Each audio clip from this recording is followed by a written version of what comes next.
What are some of your recommendations for people when they have kicked off or opened up the session properly and now they're in the meeting? What are some practices or mental models or tools that they can use to show up as a better facilitator? I mean, a lot of it depends on what the work actually is. For now, let's assume that it's not rote. I mean, for example, backlog refinement. I mean, it's hard to make that meeting completely fun because it's basically, hey, here's a story. Let's talk about this story.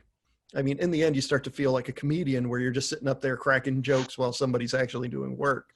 But in anything that can be truly creative, where you're like, hey, we've got a problem, we don't know how to solve it. I mean, then the sky's the limit. I mean, there's a great book by Luke Homan called Innovation Games, which was the first real published game or book on using games to achieve actual business outcomes. So he has games like Product Box, where you get people together and you're like, what is this thing going to look like? Maybe it's a software product, maybe it's an actual physical product. And then you get people together and you don't just say, okay, brainstorm, hit me. You say, okay, use other parts of your mind. Here's some art supplies, here's a box. Design the box that would advertise what we're going to do and put all of the things that would grab people's attention. Like, it's going to be faster, it's going to be exciting, it's going to be blah, blah, blah, blah, blah. And then once everybody has created a box that describes what it is, then you look at those boxes and you say, okay, here are the patterns. I mean, in brainstorming, it's all about getting people to come up with ideas, analyzing and looking for patterns.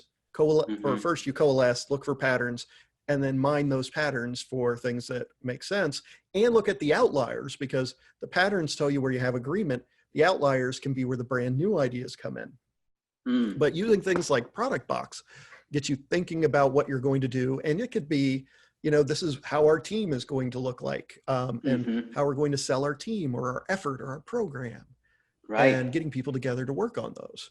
And then he has other games like, at this point, it's become basically just a part of the Agile lore, but Speedboat, where you draw a boat and say, these are the things that are slowing us down and these are the things that are speeding us up, by adding sails or engines and adding anchors, and you can do things like that. And then from there, you can start making up your own.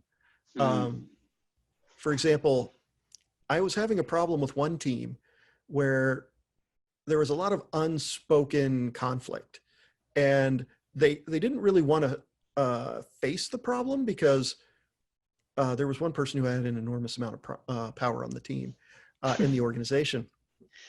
So I created a game where I was like, what can I do to make these people laugh and surface this problem? So I made a superhero game or a supervillain game.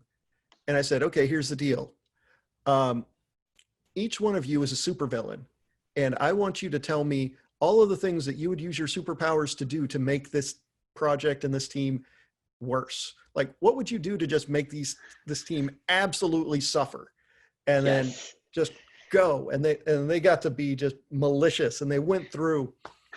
And the reason why stuff like that works is because in comedy, they say every joke has a grain of truth. That's what makes it funny.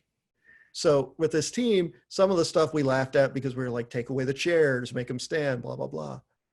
But then eventually we got to the point where we're like, and I can't remember the exact point, but it had something to do with lock people up in boxes so they couldn't talk to each other.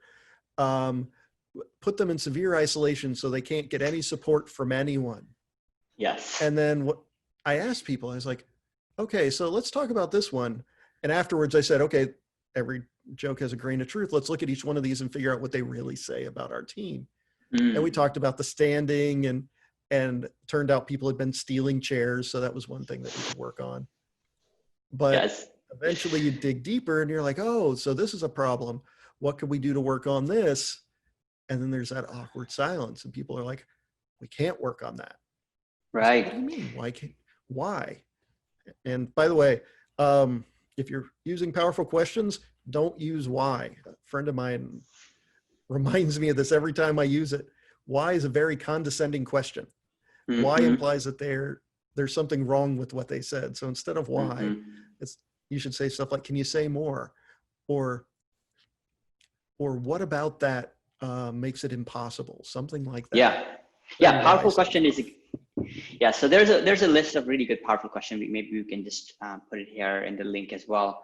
But yeah, powerful question is that I've seen actually you use in a lot of the meetings, because we used to consult for the same client, and you've done that in big, large meetings and in the training session. So that's that. And a few other things that I've kind of learned kind of by teaching with you is kind of really holding that neutral process while doing the work, using people's word. I remember this one time when you facilitated a trainer's training meeting where you actually went around and you were taking notes of what people were saying.